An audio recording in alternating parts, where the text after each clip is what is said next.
જય સ્વામિનારાયણ. શ્રી સ્વામિનારાયણ ગુરુકુળ રાજકોટ સંસ્થાન આયોજિત SGIS ઓનલાઈન ગુરુકુળમાં આપ સૌ વિદ્યાર્થી મિત્રોનું હાર્દિક સ્વાગત છે. મિત્રો, 1 વીક 1 સેલિબ્રેશન અંતર્ગત આ વીક એટલે સંસ્કૃત સેલિબ્રેશન. મિત્રો, સંસ્કૃત એટલે કે દેવવાણી, દેવોની ભાષા. જે ભાષા દેવો બોલતા એ ભાષાની આપણે વાત કરવાની છે. આજે આપણે સંસ્કૃતની વાત કોઈને કરીએ એટલે કદાચ માત્ર એટલું જ મગજમાં આવે કે સંસ્કૃત એટલે ભણવા માટે સ્કોરિંગ સબ્જેક્ટ. વધારે સ્કોર કરવા હોય તો સંસ્કૃતમાં સારી રીતે સ્કોર થઈ શકે.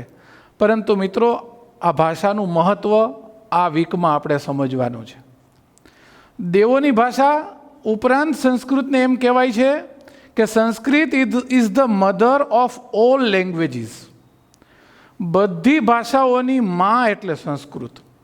આવું એટલા માટે કહેવાય છે કે દુનિયાની 97% ભાષા, 97% લેંગ્વેજ, એના શબ્દો સંસ્કૃતમાંથી ઉતરી આવ્યા છે.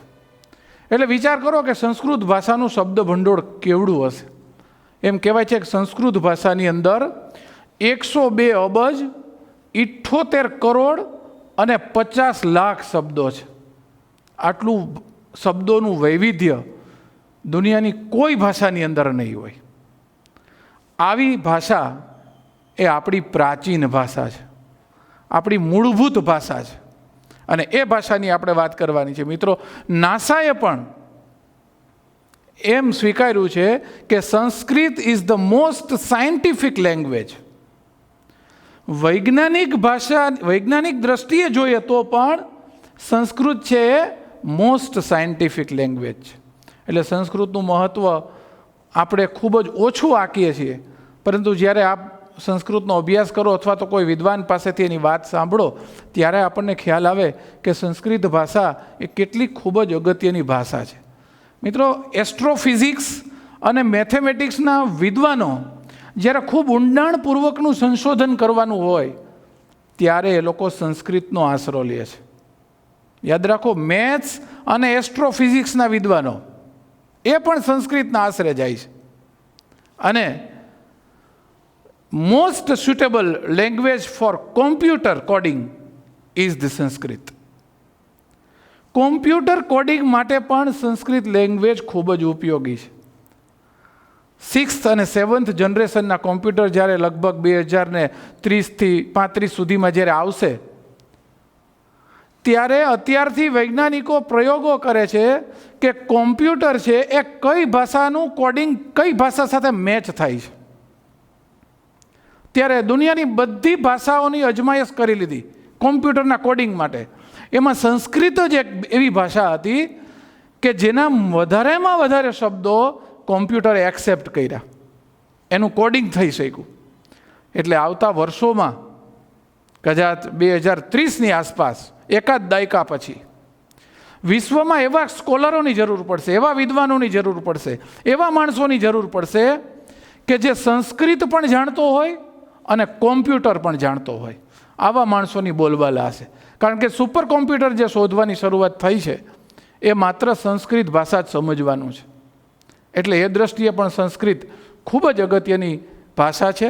માત્ર 10મામાં કે 12મામાં સ્કોર કરવા માટે જ નહીં, પણ ઘણા બધા એંગલથી આપણે જોઈએ તો સંસ્કૃતનું મહત્ત્વ ખૂબ જ છે. પણ મિત્રો, આપણા ભારત દેશમાં બહુ ઓછા, માત્ર 1%થી ઓછા લોકો સંસ્કૃત બોલે છે. અને આ બધા રાજ્યોની અંદર એકમાત્ર ઉત્તરાખંડ રાજ્ય એવું છે કે જેણે સંસ્કૃતને ઓફિશિયલ લેંગ્વેજ તરીકે સ્વીકારી છે. એટલે આમ સંસ્કૃતનું મહત્ત્વ ખૂબ જ છે. બોલવું પણ સહેલું છે જો આપણે થોડીક એની પ્રેક્ટિસ કરીએ અને થોડુંક એનું જ્ઞાન સંસ્કૃત ભાષાનું લઈએ. આપણા સૌરાષ્ટ્રમાં પણ 11 કુટુંબો એવા છે કે જે પોતાના ઘરમાં, પોતાના વ્યવહારની ભાષામાં, રોજિંદી ભાષાઓમાં સંસ્કૃતનો ઉપયોગ કરે છે. એમાંથી સુરેન્દ્રનગરમાં એક કુટુંબ છે, ભાવનગરમાં એવા 4 ફેમિલી છે કે જે પોતે ઘરમાં પણ નાના બાળકથી માંડીને વયોવૃદ્ધ વ્યક્તિ સુધી સંસ્કૃતમાં જ બોલે છે. તો આજે આપણે જ્યારે સંસ્કૃત વીક સેલિબ્રેશન કરવાના છીએ ત્યારે આપ સૌને અત્યાર સુધી ઓનલાઈન ઓઝા સાહેબ સંસ્કૃતનો અભ્યાસ કરાવે છે. આજે આ વીક સેલિબ્રેશન અંતર્ગત પણ આપણે ઓઝા સાહેબને જ વિનંતી કરીએ કે તેઓ આપણને સંસ્કૃતની આવી અવનવી વાતો અને સંસ્કૃત વિશે જે થોડું ઘણું જ્ઞાન તમે લોકો એમની પાસેથી મેળવી શકો. ઓઝા સાહેબ સોમનાથ સંસ્કૃત યુનિવર્સિટીમાંથી જેણે માસ્ટર ડિગ્રી મેળવી છે કે જે માત્ર સંસ્કૃત યુનિવર્સિટી જ છે. અને ઉપરાંત આ લોકડાઉનમાં પણ જ્યારે મોટાભાગના માણસો ઘરે બેઠા છે ત્યારે ઓઝા સાહેબે આ લોકડાઉનમાં પણ સંસ્કૃત વિષય ઉપર સર્ટિફિકેટ કોર્સ કરીને સર્ટિફિકેટો મેળવ્યા છે. અને ઘણી બધી સ્પર્ધાઓમાં પણ સંસ્કૃતની સ્પર્ધામાં કોલેજ કક્ષાએ પણ એમણે ખૂબ ઉજ્જવળ દેખાવ કર્યો છે. ત્યારે આજે આ સંસ્કૃત વીક સેલિબ્રેશન અંતર્ગત આપણે શ્રી ઓઝા સાહેબને જ વિનંતી કરીએ કે એ આપ સૌ વિદ્યાર્થી મિત્રોને સંસ્કૃત વિશે થોડી અવનવી વાતો આપ સૌને સંભળાવે. અસ્તુ. જય સ્વામિનારાયણ. જય સ્વામિનારાયણ. શ્રી સ્વામિનારાયણ ગુરુકુળ રાજકોટ સંસ્થાન આયોજિત SGIS ઓનલાઈન ગુરુકુળમાં સંસ્કૃત શિક્ષક તરીકે કૌશલ ઓઝા સર આપ સૌ વિદ્યાર્થી મિત્રોનું હાર્દિક સ્વાગત કરે છે. જીવેમઃ શરદસ્સતમ નંદામઃ શરદસ્સતમ મૌદામઃ શરદસ્સતમ અદીનાઃ સ્યામ શરદસ્સતમ અજિતાઃ સ્યામ શરદસ્સતમ એતાદૃશી દિવ્યગર્જનાં કર્તૃ સંસ્કૃત્યાઃ જનાઃ સ્વસ્મિन् જીવને આગતાનાં સંઘર્ષાનાં સમક્ષમ કિં કરોમિ કુત્ર ગચ્છામિ કથયિત્વા સ્વસ્ય તેજસ્વિતાં ત્યક્ત્વા આત્મહનनं કુર્વन् દૃષ્ટિગોચરं ભવति. અરે એતાદૃશાણાં મનુષ્યાણાં જીવને તેજસ્વિતાં કથમ આયાતિ આત્મગૌરવેણ સહગતિતું શક્યતે આત્યંતિક પ્રેમશ્ચ પરાકાષ્ઠયા ફલસ્વરૂપે કેવલમ પ્રથમ પુરુષ એકવચને કથિતા ઋષિભિર્બહુધા ગીતમ ઉપનિષત્સુ બ્રહ્મ વિદ્યાયામ યોગશાસ્ત્રમ સરળમ કૃત્વા મમ યોગ્યતાનુસારમ સરળતયા કથિતું વિશ્વસ્ય ચિદ્ઘન શક્તિ સ્વસ્યાતિ પ્રિયઃ એતાદૃશઃ પાંડવાનાં ધનંજયં પ્રતિનિધિં કૃત્વા એકમેવ આશાયાઃ અંશસુદૃશી વિશ્વનિયંતાયાઃ સ્વમુખારવિંદાત નિર્ગતા મા ગીતા એવ દ્રષ્ટિગોચરમ ભવતિ. વિદ્યાર્થી મિત્રો, મજા આવી ગઈ ને? મને 100%ની ખબર છે કે તમને બધાને 100% ખબર કાંઈ પડી જ નહીં હોય, પણ એટલી મને ખબર કે 100% તમને મજા આવી છે. આમ ખરેખર તમારા આમ રૂવાડા ઊભા થઈ ગયા છે, બરાબર ને? આવી જે સ્પિરિચ્યુઅલ લેંગ્વેજ છે, ધ ગ્રેટ લેંગ્વેજ સંસ્કૃત જેને કહેવાય છે, એનું મહત્ત્વ, એનો પરિચય આજે સરસ મજાનો આપણે મેળવવાનો છે, બરાબર? વિદ્યાર્થી મિત્રો, તમને ખ્યાલ જ છે આપણે જેમ ગુરુ પૂર્ણિમા વીક સેલિબ્રેશન કરેલું છે, એવી રીતે વ્યક્તિત્વ વિકાસ, પર્સનાલિટી ડેવલપમેન્ટ એનું વીક સેલિબ્રેશન કરેલું છે. ત્યાર પછી મેથ સાયન્સ એનું વીક સેલિબ્રેશન કરેલું છે. એમ તમને ખબર પડી જ ગઈ હશે આજે સંસ્કૃત એ વીક સેલિબ્રેશન આપણે કરવા જઈ રહ્યા છીએ. તો સંસ્કૃત વીક સેલિબ્રેશન, બરાબર, એમાં એક સંસ્કૃત મહત્ત્વ દર્શાવતો સરસ મજાનો એક શ્લોક છે, તે યાદ આવે કે પઠામી સંસ્કૃતમ નિત્યમ વદામી સંસ્કૃતમ સદા ધ્યાયામી સંસ્કૃતમ સમ્યક વંદે સંસ્કૃત માતરમ. છેલ્લું વાક્ય તે આપણને ખૂબ જ ટચ કરી જાય કે વંદે સંસ્કૃત માતરમ, સંસ્કૃત માતાને વંદન. વિદ્યાર્થી મિત્રો, માતાની તુલના છે ને તો કોઈ સાથે થઈ શકતી જ નથી. આપણે આપણા ભારત દેશને એક ભારત માતા એવું સંબોધન કરીએ છીએ, ભારત માતા કી જય એવો શબ્દ પ્રયોગ કરીએ છીએ, બરાબર છે? એવી રીતે સંસ્કૃતને પણ ભાષા છે, એને પણ માતા તરીકેનું બિરુદ છે તે અહીંયા આપવામાં આવેલું છે. એટલે વંદે સંસ્કૃત માતરમ. શા માટે સંસ્કૃત ભાષાને સંસ્કૃત માતા તરીકે બિરદાવવામાં આવેલી છે? તો વિદ્યાર્થી મિત્રો, જેમ આપણા ભારત દેશમાં ઘણા બધા ઋષિમુનિઓ, ઘણા બધા તત્વચિંતકો, ઘણા બધા શ્રેષ્ઠ મહાપુરુષો, વૈજ્ઞાનિકો એ બધાએ જન્મ લીધો છે, બરાબર? એ આ ભૂમિ પર, ભારતની ભૂમિ પર જન્મ્યા છે. તો એવી રીતે સંસ્કૃત ભાષા છે એ બધી ભાષાઓની જનની કહેવામાં આવે છે, એને માતા કહેવામાં આવે છે, બરાબર? કારણ કે સંસ્કૃતમાંથી બીજી કેટલી ભાષાઓમાં એ સંસ્કૃતના શબ્દો આપણને જોવા મળે છે. તો આવી જે સંસ્કૃત ભાષા છે માત્ર આપણી ભારતીય ભાષાઓની જનની નથી, પરંતુ વિશ્વની તમામ પ્રકારની જે ભાષાઓ છે એની એક જનની છે, એની એક માતા તરીકેનું બિરુદ છે તે આપવામાં આવેલું છે, બરાબર? વિદ્યાર્થી મિત્રો, સંસ્કૃત ભાષાની જે આપણને ખ્યાતિ છે, બરાબર, એ સર્વત્ર પ્રસરેલી છે. પરંતુ અત્યારે કેવું થાય કે બોલચાલની ભાષા નથી રહી. પ્રાચીન સમયમાં દેવી દેવતાઓ છે તે સંસ્કૃત ભાષા છે એને એ બોલચાલની ભાષા તરીકે લેતા હતા, પરંતુ અત્યારે બોલચાલની ભાષા નથી રહી, એટલે સંસ્કૃત ભાષા સાથે આપણી આત્મીયતા એટલી બધી આપણને દેખાતી નથી કે એટલી બધી હોતી નથી, બરાબર. પરંતુ અત્યારે તમે એક સરસ મજાનું મૂવી તો જોયેલું જ હશે, નમસ્તે લંડન, બરાબર. ન જોયેલું તો જોઈ લેજો કદાચ ફ્રી સમય મળે ત્યારે, બરાબર. નમસ્તે લંડન જે પિક્ચર છે, મૂવી છે, તેમાં બ્રધર શબ્દ છે તેના માટે ભ્રાતૃ શબ્દ પ્રયોગ કરેલો છે, મધર શબ્દ છે એના માટે માતૃ શબ્દ પ્રયોગ કરેલો છે, બરાબર. તો આવી રીતે સંસ્કૃતનું મહત્ત્વ દર્શાવતો જે એક એક્ટર છે અક્ષય કુમાર, એ અહીંયા સંસ્કૃત મહત્ત્વ એ ત્યાં એ લોકોને દર્શાવે છે, બરાબર. તો આ જે વાત છે તે મેં તમને કીધું ને કે બધી જ ભાષાઓની જનની એ સંસ્કૃતને માનવામાં આવે છે, એટલે એમાંથી ઘણા બધા શબ્દો છે તે સંસ્કૃતમાંથી ઘણા બધા શબ્દો બીજી ભાષાઓમાં આપણને જોવા મળે છે. તો આવી રીતે વિદ્યાર્થી મિત્રો, કોઈ પણ ભાષા હોય ને એમાં મુખ્ય 3 હેતુઓ એના રહેલા જ હોય છે, મુખ્ય 3 હેતુઓ એમાં રહેલા જ હોય છે, બરાબર. વ્યાકરણ, સાહિત્ય અને શબ્દભંડોળ.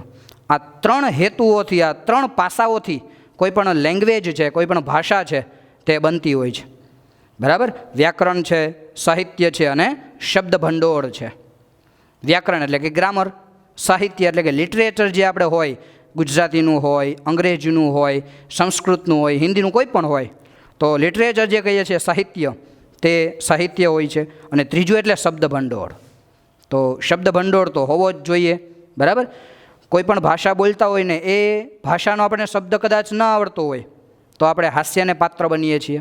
આપણે એમ કહીએ ને કોઈક વાર કે બાવા ઇંગ્લિશ બોલે છે આ તો આવી રીતે હાસ્યને પાત્ર ક્યારે બનીએ તો કે શબ્દ આપણને ન આવડતો હોય, શબ્દ ભંડોળ આપણી પાસે ન હોય તો અહીંયા એક સરસ મજાનું ચિત્ર તમને દેખાય છે. જુઓ, શંકર ભગવાન છે તે તાંડવ નૃત્ય કરતા હોય છે એવું તમને દેખાય છે. એની આજુબાજુમાં અમુક શબ્દો લખેલા છે. તો સરસ મજાનું સંસ્કૃતના વ્યાકરણની ઉત્પત્તિ એ પણ એક અદ્ભુત રીતે થઈ હોય ને એવું માનવામાં આવે છે, બરાબર. સરસ મજાનો એક શ્લોક છે, નૃત્તાવશાને નટરાજ રાજો નનાદ ઢક્કામ નવ પંચવારમ ઉદ્ધર્તુ કામ શનકાદિ સિદ્ધાદ એતદ્વિમર્શે શિવસૂત્ર જાલમ. વિદ્યાર્થી મિત્રો, તમને અહીંયા ચિત્રમાં દેખાય છે કે શંકર ભગવાન તાંડવ નૃત્ય કરી રહ્યા છે. એના હાથમાં જે ડમરું છે એ ડમરામાંથી 14 સૂત્રો, જેને માહેશ્વર સૂત્રો કહેવાય, તો એ 14 સૂત્રો છે તે નીકળેલા છે. અને 14 સૂત્રોમાંથી જો તમને અહીંયા બધા જ શબ્દો દેખાતા હશે, બરાબર. આપણને કદાચ બોલવા પણ અઘરા પડે, ઐ ઊણ, રોલ રોક, ઐ અંગ, ઐ ઔચ, હયવરટ, લણ, યમંગળનમ, જબૈ ગડદસ, જબ ગડદસ, ખ ફ છ ઠ થ ચ ટ તૌ, ક પૈ શ શ સર ને હલ. આવા અલગ અલગ શબ્દો એ આપણને અહીંયા દેખાય છે, બરાબર. તો એની વ્યાકરણની ઉત્પત્તિ એક જબરદસ્ત રીતે થઈ છે. જ્યારે શંકર ભગવાન તાંડવ નૃત્ય કરતા હોય છે અને એના ડમરૂમાંથી જે 14 સૂત્રો નીકળે છે, 14 શબ્દો, વર્ણો નીકળે છે, તે આ પ્રમાણે છે. અને એના ઉપરથી પાણીની જે ઋષિ છે એમણે આખું સંસ્કૃતનું વ્યાકરણ એ રચેલું છે એ આપણને જોવા મળે છે, બરાબર. તો આવું અદ્ભુત રીતે સંસ્કૃતના વ્યાકરણની ઉત્પત્તિ એ ખરી રીતે આપણને જોવા મળે છે. ત્યારબાદ સાહિત્ય જોઈએ તો એનું લિટરેચર તો જબરદસ્ત છે. ઘણું બધું પ્રાચીન સાહિત્ય એ સંસ્કૃત ભાષાનું કહેવાય છે. અને કહેવાય ને કે સૌથી પહેલો ગ્રંથ કોઈ રચાણો હોય તો તે એટલે કે ઋગ્વેદ છે, બરાબર. આપણા 4 વેદ છે, ઋગ્વેદ, યજુર્વેદ, સામવેદ, અથર્વવેદ. તો આ 4 વેદ જે છે એમાંથી સૌથી પહેલો વેદ ઋગ્વેદ એ રચાયેલો છે, અને એ પણ સંસ્કૃત ભાષામાં. તો એના ઉપરથી જ આપણને ખ્યાલ આવી જાય કે સૌથી પહેલું સાહિત્ય, સૌથી પહેલો ગ્રંથ કોઈ ભાષામાં રચાયેલો હોય તો તે એટલે સંસ્કૃત ભાષા છે. એવી રીતે શબ્દભંડોળ જોઈએ તો વિદ્યાર્થી મિત્રો, અનબિલિવેબલ એનું પ્રમાણ આપેલું છે. આટલો વિશાળ શબ્દકોશ, આટલો વિશાળ ડિક્શનરી આપણે જોઈએ જ નહીં હોય. કેટલા શબ્દોની છે જોઈએ આપણે, 102 અરબ 78 કરોડ અને 50 લાખ જેટલા શબ્દો એક ડિક્શનરીમાં છે. અને એ ડિક્શનરી એ સંસ્કૃત ભાષાની છે.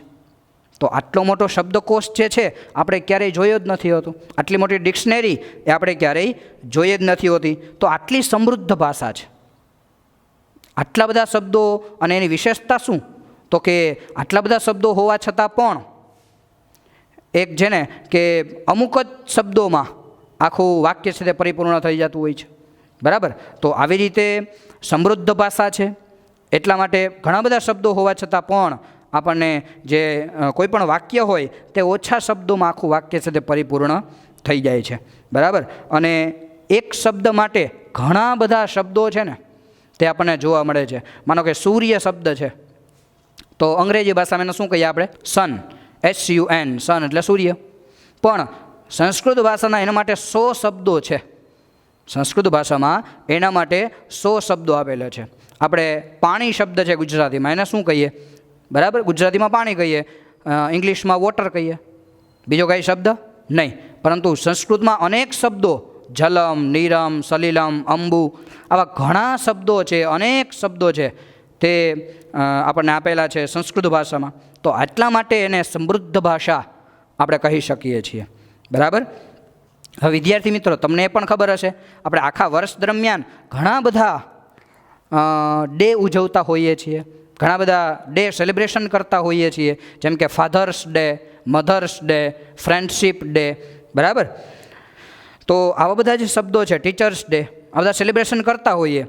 પરંતુ વિદ્યાર્થી મિત્રો, તમને ખબર છે કે સંસ્કૃતને વિશ્વ સંસ્કૃત દિવસ તરીકે એ ઉજવાય છે. બરાબર. એક સંસ્કૃત ભાષાને વિશ્વ સંસ્કૃત દિવસ તરીકે ઉજવવામાં આવે છે. એ તમને આ વીક સેલિબ્રેશન ઉપરથી ખ્યાલ આવશે કે આપણે હમણાં રક્ષાબંધન ગઈ, એ રક્ષાબંધનના દિવસે એટલે કે શ્રાવણ સુદ પૂનમ, શ્રાવણી પૂર્ણિમા જેને કહેવાય, તેને દિવસે આપણે વિશ્વ સંસ્કૃત દિવસ ઉજવીએ છીએ. બરાબર. તો આ રીતે આ વાત તમને આપણે વીક સેલિબ્રેશન ઉપરથી જ તમને ખ્યાલ આવે. બરાબર. આવી રીતે ભારતની 2 પ્રતિષ્ઠા કહેલી છે, ભારત દેશની સંસ્કૃત અને સંસ્કૃતિ. આ બંને ભારતની પ્રતિષ્ઠા છે. માનો કે તમે અમેરિકા દેશ જોઈ લ્યો, તો એને એક મહાસત્તાનો દેશ કહેવાય, સંસાધનોથી ભરપૂર દેશ કહેવાય, ધન સંપત્તિયુક્ત દેશ કહેવાય. ઇઝરાયેલ જોઈ લ્યો તો એને કૃષિ ક્ષેત્રમાં અગ્રેસર એવો એને દેશ કહેવાય. પરંતુ સંસ્કૃતની ભારતની વિશેષતા કઈ? તો કે એવી 2 વિશેષતા આપેલી છે, સંસ્કૃત અને સંસ્કૃતિ.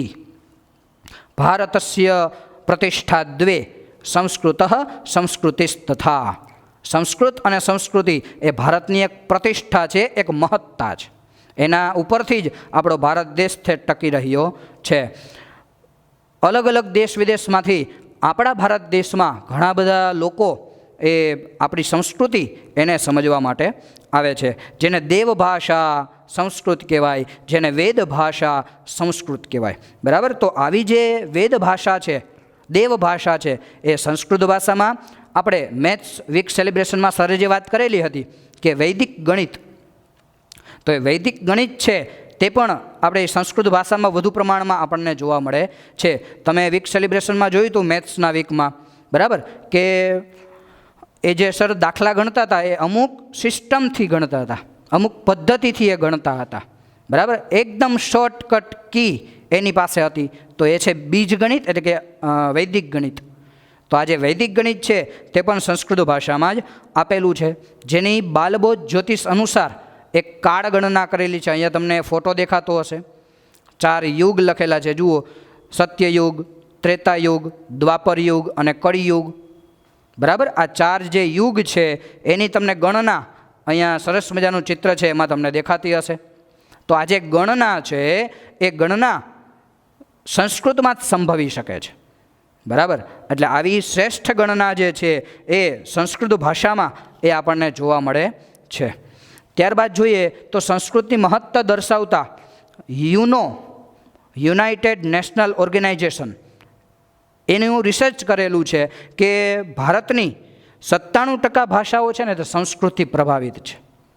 આપણે પહેલાં વાત કરી કે સંસ્કૃતમાંથી જ બધું ઉપજેલું છે, સંસ્કૃતમાંથી જ બધું નિષ્કર્ષ પામેલું છે. તો આવી રીતે યુનો દ્વારા આ રિસર્ચ કરાયેલી વાત છે કે 97% ભાષાઓ એ સંસ્કૃત ભાષાથી પ્રભાવિત છે. બરાબર.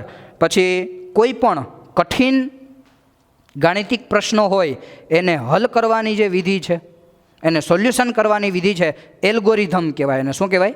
એલ્ગોરિધમ. તો આ જે વિધિ છે, બરાબર, તે કમ્પ્યુટરની એક સોફ્ટવેર જેને કહેવાય છે. તો એ આખો સંસ્કૃત ભાષામાં જ છે, નહીં કે અંગ્રેજી ભાષામાં.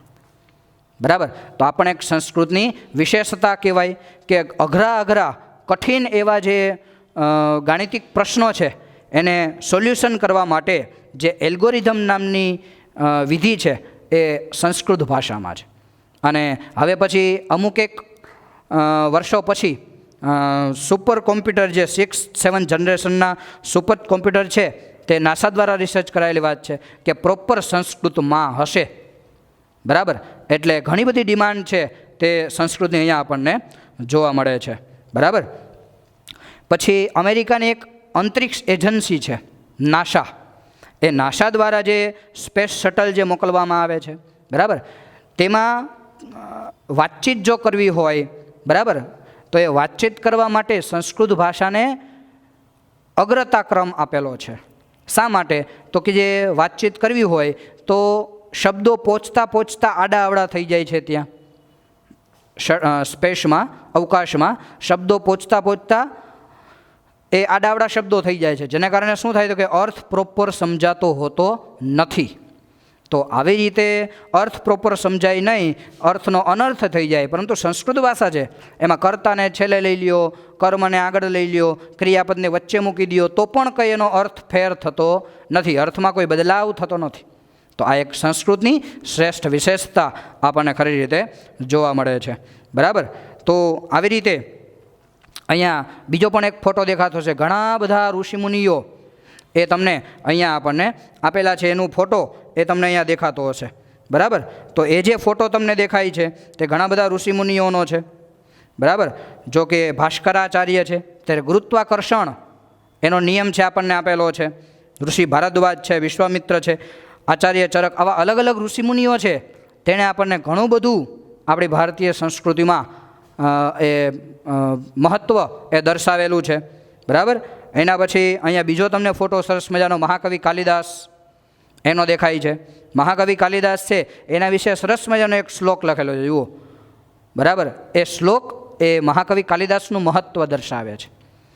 જ્યારે ભોજ રાજાના સમયમાં મહાકવિઓની ગણના થતી, એમાં એક સંસ્કૃત કવિ એટલે મહાકવિ કાલિદાસ, એની ગણના આ છેલ્લા આપણે આંગળીથી કોઈ પણ ગણના શરૂ કરીએ તો છેલ્લી આંગળીમાં મહાકવિ કાલિદાસનું નામ આવે છે.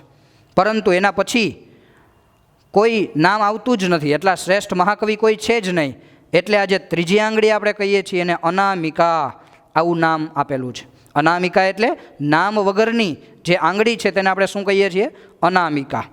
તો બીજું કોઈ નામ છે તે શ્રેષ્ઠ કવિઓમાં આવેલું જ નથી. એટલે આ ત્રીજી આંગળી એ અનામિકા એ સાર્થક થતી આપણને જોવા મળે છે.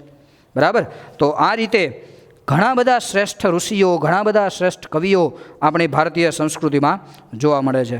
વિદ્યાર્થી મિત્રો, તમને ખબર છે કે મહાભારત છે એ સૌથી વિશાળ ગ્રંથ છે. જો આપણે ઋગ્વેદ આગળ જોયું તે સૌથી પ્રાચીનતમ ગ્રંથ થયો, પરંતુ સૌથી વિશાળ કાંઈ ગ્રંથ જોવા મળે ને તો આપણે મહાભારત છે. એ મહાભારત સૌથી વિશાળ ગ્રંથ છે. તો આવો વિશાળ ગ્રંથ જે છે તે વિશાળ ગ્રંથ બીજી એકેય ભાષામાં આપણને જોવા મળતો નથી, જેમાં 1 લાખ જેટલા શ્લોકો એનો સમાવેશ થયેલો છે. તો આટલો વિશાળ ગ્રંથ એ આપણી સંસ્કૃત ભાષાની જ મહત્તા દર્શાવે છે. બરાબર. એવી રીતે એક અંશ જેને આપણે કહેવાય મહાભારતનો એક અંશ એટલે કે આપણી શ્રીમદ ભગવદ્ ગીતા. વિદ્યાર્થી મિત્રો, અમુક આપણા ભારતના લોકોને પૂછવામાં આવે કે આપણો ધર્મગ્રંથ કયો, તો એને ખ્યાલ હોતો નથી. બરાબર. પરંતુ આ જે શ્રીમદ ભગવદ્ ગીતા છે, બરાબર, તે આપણો ધર્મગ્રંથ છે. એ મહાભારતનો જ એક અંશ છે. ભીષ્મ પર્વમાંથી લયેલો એક મહાભારતનો જ ગ્રંથ છે. તો આવી રીતે જેમાં એક કહેવાય ને કે પર્સનાલિટી ઓટોમેટિક ડેવલપ થઈ જાય છે. આપણું એક યુઝર મેન્યુઅલ એ આ ગીતાજી છે. બરાબર. કોઈ તમે ચીજ વસ્તુ લેવા જાઓ, રેફ્રિજરેટર લેવા જાઓ, ટીવી લેવા જાઓ, મોબાઈલ લેવા જાઓ, કંઈ પણ લેવા જાઓ, એની સાથે એક નાની બુકલેટ આપણને આપે. એ બુકલેટમાં શું હોય તો કે કોઈ પણ વસ્તુ લીધી હોય એને લોંગ ટાઈમ સુધી ચલાવવા માટે એના પાસાઓ એ આપેલા હોય છે. બરાબર. તો આવી રીતે એ પાસાઓ આપેલા હોય, એનો એ રીતે ઉપયોગ કરીએ તો લોંગ ટાઈમ સુધી એ વસ્તુ આપણને સુરક્ષિત રહે, સારી રીતે ચાલી શકે. તો એક વસ્તુને લોંગ ટાઈમ સુધી ચલાવવા માટે આવું યુઝર મેન્યુઅલ આપવામાં આવે છે. તો માણસ જે છે એ માણસે કોઈ પણ વસ્તુ બનાવેલી છે, તો માણસને ચલાવવા માટે કંઈ યુઝર મેન્યુઅલ ના હોય વિદ્યાર્થી મિત્રો. આ શ્રીમદ ભગવદ્ ગીતા છે તે દરેક માણસનું એક યુઝર મેન્યુઅલ છે. એટલે કે એ માણસને મહત્ત્વ કેવી રીતે દર્શાવી શકાય, માણસને માણસનું જ મહત્ત્વ ભૂલાઈ ગયું છે. બરાબર, કે હું માણસ છું, આ જે મહત્ત્વ છે, બરાબર, આ જે સ્વાભિમાન છે તે જ ખતમ થઈ ગયું આપણને જોવા મળે છે. તો આવી રીતે આ ગીતાજી છે તે એક માણસનું યુઝર મેન્યુઅલ છે. બરાબર. ત્યાર પછી રામાયણ ગ્રંથ જોઈએ તો રામાયણ ગ્રંથ છે તે આદિ કાવ્ય તરીકે કહેવાય છે. સૌથી પહેલું કાવ્ય રચાણું હોય તો એ રામાયણ કહેવાય છે. સરસ મજાનો એક શ્લોક છે, માનિષાદ પ્રતિષ્ઠાત્વમ અગમઃ શાશ્વતી સમાહ યત ક્રૌંચ મિથુનાદેકમ અવધિ કામ મોહિતમ. આવો સરસ મજાનો એક શ્લોક નિસરી પડ્યો મહાકવિ વાલ્મીકી દ્વારા. અને ત્યાર પછી આખા જ રામાયણ એ ગ્રંથ છે તેની રચના આપણને જોવા મળે છે. ત્યારબાદ પંચતંત્ર નામનો એક સરસ મજાનો વિદ્યાર્થીઓ ગ્રંથ છે. તમને ખ્યાલ જ હશે, કારણ કે 9મા અને 10મામાં આપણે આવે જ છે. તો આ જે ગ્રંથ છે તે ગ્રંથ પંચતંત્ર એ વિષ્ણુ શર્મા રચિત છે. વિષ્ણુ શર્મા એના રચયિતા છે. બરાબર. એની વિશેષતા શું છે ખબર છે? બધી જ ભાષાઓમાં એનો અનુવાદ થયેલો છે, એટલે ટ્રાન્સલેશન થયેલું છે. એનું કારણ શું?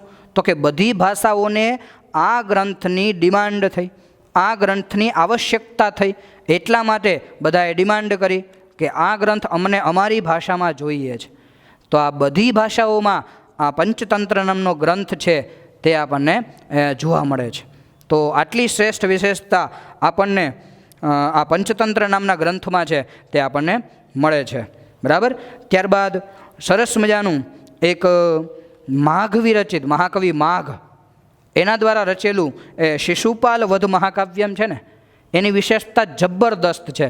જો તમને અહીંયા 2 શ્લોક દેખાતા હશે, ક વર્ણ વધારે લખેલો છે, બીજા શ્લોકમાં ઉ વર્ણ વધારે દેખાય છે, એનો નીચે અર્થ પણ આપેલો છે, જુઓ તમે. બરાબર. આપણને બોલતા પણ ન ફાવે એવો શ્લોક રચાયેલો છે, અર્થસભર, એટલે એનો મિનિંગ આપેલો છે, જુઓ નીચે. બરાબર. તો એની વિશેષતા શું છે? મહાકવિ માઘ વિરચિત શિશુપાલ વધ મહાકાવ્યમ છે, એની વિશેષતા શું છે? તો કે એક જ વર્ણ, જો અહીંયા તમને દેખાય છે ક વર્ણ એક જ દેખાય છે, તો ક વર્ણ એક જ દેખાય છે. બીજો શબ્દ છે એમાં ઉ વર્ણ છે, તો એ પણ એક જ દેખાય છે. તો આવી રીતે એક જ વર્ણનો ઉપયોગ કરી આખા કાવ્યો, આખા શ્લોકો રચાયેલા છે. આવું સંસ્કૃત ભાષા સિવાય એક પણ ભાષામાં તમને જોવા મળતું નથી, એવું સંભવ જ નથી. જે આટલી જબરદસ્ત વિશેષતા આપણને સંસ્કૃત ભાષામાં એ મળી રહે છે. બરાબર. આ રીતે બીજું એક અહીંયા તમને ચિત્ર દેખાય છે. એક જ શબ્દ, એક જ વર્ણ જેને કહેવાય, બરાબર, એક જ વર્ણ, એનો પ્રયોગ તમને જોવા મળે છે. જુઓ, જ્ઞ શબ્દ લખ્યો છે, તો એનો અર્થ શું થાય? મર્મજ્ઞ છે, સર્વજ્ઞ છે, ધર્મજ્ઞ છે, એટલે જાણવા વાળો. જ્ઞ એટલે જાણવું. પછી જુઓ બાજુમાં જ વર્ણ છે, તો જ એટલે કે જન્મવું. બરાબર. તો એક જ શબ્દ છે, એ એક જ શબ્દ, એક જ વર્ણ, એના ઉપરથી આવા અલગ અલગ શબ્દો બને છે અને એનો મિનિંગ પણ છે. તો આવી રીતે સંસ્કૃત ભાષામાં જ આવું સંભવે છે, બીજી કોઈ ભાષામાં આપણને એ જોવા મળતું નથી. બરાબર. તો આવી રીતે વિદ્યાર્થી મિત્રો આપણી ભારતની રાષ્ટ્રીય મુદ્રા છે. અહીંયા તમને ચિત્ર દેખાય છે રાષ્ટ્રીય મુદ્રાનું. બરાબર. તો એમાં જુઓ નીચે શું લખેલું છે? સત્યમેવ જયતે. બરાબર. તો સત્યમેવ જયતે એ પણ સંસ્કૃતમાં જ લખેલું છે. અને માંડુક્ય ઉપનિષદ, એ જે આપણા અલગ અલગ ઉપનિષદો છે, 108 ઉપનિષદો, એમાંથી એક ઉપનિષદ એટલે માંડુક્ય ઉપનિષદ, એમાં લખેલું છે અને એમાં વર્ણન કરેલું છે. તો આવી રીતે આપણી રાષ્ટ્રીય મુદ્રા સત્યમેવ જયતે એવું નીચે લખેલું છે, એ પણ સંસ્કૃત ભાષામાં જ શક્ય છે. હવે વિદ્યાર્થી મિત્રો, આટલી બધી વિશેષતા, આટલો બધો પરિચય આપણે સંસ્કૃત ભાષાનો મેળવો, બરાબર છે. પરંતુ આપણને એમ પ્રશ્ન થાય, સાહેબ અત્યારે આધુનિક સમયમાં તો એટલી સંસ્કૃતની કંઈ ડિમાન્ડ નથી. પરંતુ વિદ્યાર્થી મિત્રો, તમને એ પણ હું સાથે સાથે કહી દઉં, જો ચિત્ર દેખાય છે અહીંયા, મુત્તુર એટલે કર્ણાટકનું એક ગામ છે, જેમાં 100% એ ગામના લોકો સંસ્કૃત ભાષાનો ઉપયોગ કરે છે, એટલે સંસ્કૃતમાં જ બોલે છે. જબરદસ્ત વિશેષતા અત્યારની આધુનિક સમયમાં એ તમને અહીંયા જોવા મળે છે. બરાબર. કર્ણાટકનું મુત્તુર ગામ એ બધા સંસ્કૃતમાં જ બોલે છે. એટલે એવો પ્રશ્ન કરવો એ તો નિરર્થક છે તમારે કે અત્યારે ક્યાં સંસ્કૃતમાં કોઈ બોલે છે. બરાબર. તો આ રીતે અત્યારે પણ આધુનિક સમયમાં બધા સંસ્કૃતનો ઉપયોગ આવી રીતે આખું ગામ એ સંસ્કૃતનો ઉપયોગ છે તે કરી રહ્યું છે. બરાબર. તો આવી રીતે સરસ મજાની સંસ્કૃતની વિશેષતા, સંસ્કૃતનું મહત્ત્વ એ આપણે જોયું. અને છેલ્લે અહીંયા એક સરસ મજાનું શ્લોક તમને દેખાય છે, એની નીચે ચિત્ર છે. બરાબર. એ સંસ્કૃતનું મહત્ત્વ દર્શાવે છે કે સંસ્કૃતનું વિશેષતા શું છે. બરાબર. અંગીકૃતા કોટિમિતાશ્ચ ભાષા નાંગીકૃતા દેવગિરાચયેન ન શોભતે તસ્ય મુખારવિંદમ સિંદૂર વિધવા લલાટે. સરસ મજાનું એક આપેલું છે કે બાકી બધી ભાષાઓ છે એ આપણે આવડતી હોય, પરંતુ સંસ્કૃત ભાષા એક ન આવડતી હોય તો એ કેવું લાગે? જેમ કે એક વિધવા સ્ત્રી હોય, એના મસ્તકમાં બિંદુ એટલે કે ચાંદલો કરેલો હોય, એ જેમ શોભતો નથી તેમ સંસ્કૃત ભાષા આપણને ન આવડતી હોય ને તો આપણું મનુષ્યનું જીવન છે એ શોભતું નથી, મનુષ્યનું મુખ છે તે એને શોભતું નથી, શોભાયમાન થતું નથી. એટલે સંસ્કૃત ભાષા આપણને આવડવી અનિવાર્ય છે. અને હમણાં નવી જે રાષ્ટ્રીય નીતિ છે તેમાં પણ આપણને સંસ્કૃત ભાષા છે તે ખરેખર એક પ્રાધાન્ય એને આપવામાં આવ્યું છે, એક મહત્તા એને આપવામાં આવી છે.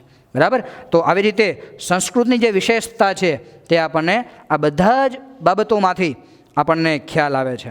બરાબર. એક વિદ્યાર્થી મિત્રો સરસ મજાનું તમને બધાને જોક્સ આવડતા હશે, તમને બધાને ઉખાણા આવડતા હશે, પણ સંસ્કૃતમાં ઉખાણા તમે ક્યારેય જોયા છે? બરાબર. તો એકાદ શ્લોક સંસ્કૃતમાં હું અહીંયા લખું છું જે તમને ખ્યાલ આવશે. સંસ્કૃતમાં પણ ઉખાણા છે તે હોઈ શકે છે. બરાબર. જેને આપણે પ્રહેલિકા કહીએ તો બે પ્રકારની પ્રહેલિકા હોય, અંતરાલાપ અને બહિરાલાપ. એવી રીતે અહીંયા સરસ મજાનો એક શ્લોક છે જે સંસ્કૃતની વિશેષતા દર્શાવે છે. બરાબર. સરસ મજાનો જો અહીંયા આપણને એક શ્લોક દેખાય છે.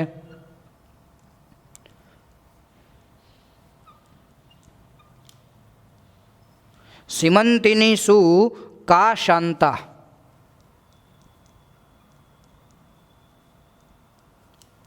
રાજા કો બુદ્ધ ગુણોત્તમ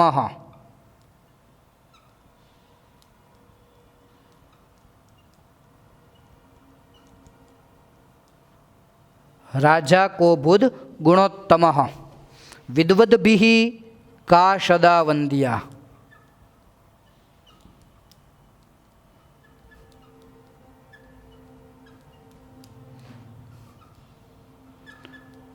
વિદ્વદ્ભિઃ કા સદા વંદ્યા અત્રૈવોક્તમ ન બુધ્યતે.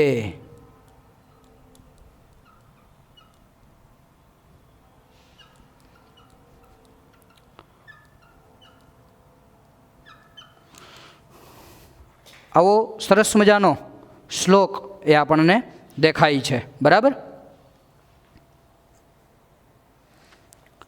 તો આવી રીતે સરસ મજાનો શ્લોક અહીંયા આપેલો છે. સીમંતિની શુકા શાંતા રાજા કો બુદ્ધ ગુણોત્તમ વિદ્વદ્ભિઃ કા સદા વંદ્યા અત્રૈવોક્તમ ન બુધ્યતે.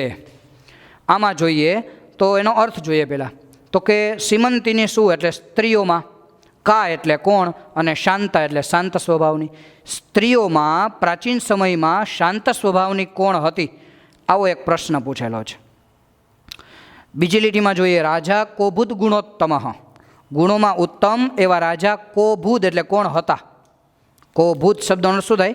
કોણ હતા. ગુણોમાં ઉત્તમ એવા રાજા કોણ હતા પ્રાચીન સમયમાં. અને ત્રીજી લીટી આપેલી છે વિદ્વદ્ભિઃ કા સદા વંદ્યા. વિદ્વદ્ભિઃ એટલે વિદ્વાનો વડે કોણ હંમેશા વંદ્યા વંદનીય છે, પૂજનીય છે. વિદ્વાનો કોની પૂજા કરે છે? અત્રૈવોક્તમ ન બુધ્યતે.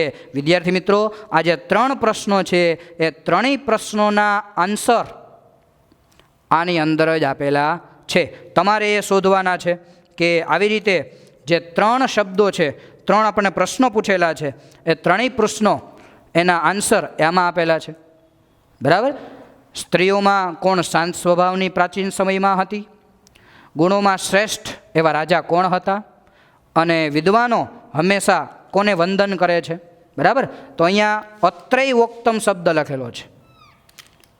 અત્રૈવ ઉક્તમ, અહીંયા એનો આન્સર આપેલો જ છે, છતાંય ન બુધ્યતે એટલે જણાતું નથી, આપણને ખ્યાલ આવતો નથી.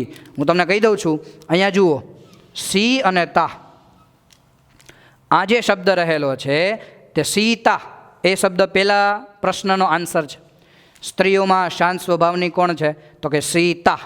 તો આવા સંસ્કૃતમાં પણ ઉખાણા ખ્યાલ આવે એટલા માટે આવું સરસ મજાનું ઉખાણું આપણને અહીંયા આપેલું છે. બીજાનો આન્સર શું થશે? રામ. ગુણોમાં ઉત્તમ એવા પ્રાચીન સમયમાં રાજા કોણ હતા? તો કે રામ. બરાબર. આ બીજો આન્સર થયો. ત્રીજો આન્સર, વિદ્વાનો છે તે કોને વંદન કરે છે? તો કે વિદ્યા. વિદ્વાનો હંમેશા વિદ્યાની પૂજા કરે છે, વિદ્યાની આરાધના કરે છે, એટલે વિદ્યા શબ્દ આવ્યો. તો આવા 3 પ્રશ્નો એના આન્સર આમાં જ રહેલા છે. અત્રૈવોક્તમ ન બુધ્યતે, અહીંયા એના આન્સર આપેલા જ છે, છતાંય આપણને ખ્યાલ આવતો નથી. તો આવી સરસ મજાની પ્રહેલિકાઓ સંસ્કૃતમાં ઘણી બધી આપેલી છે. બરાબર. અને આપણે ભણવામાં પણ ઘણી બધી આવી પ્રહેલિકાઓ આવે છે. બરાબર. તો વિદ્યાર્થી મિત્રો, તમારે આ સંસ્કૃત વીક સેલિબ્રેશનમાં આપણે તમારે ગૂગલ ફોર્મમાં બરાબર એક સબમિટ કરાવવાનું છે, જે એક ડ્રોઈંગ શીટમાં આવા અમુક શ્લોકો હોય, બરાબર, આવા પ્રહેલિકા હોય, બીજા કોઈ પણ શ્લોકો હોય, એ બધું સરસ મજાનું ડ્રો કરી એક ડ્રોઈંગ શીટમાં અને ફોટો પાડીને આપણે ગૂગલ ફોર્મમાં એ અપલોડ કરવાનું છે, સબમિટ કરવાનું છે.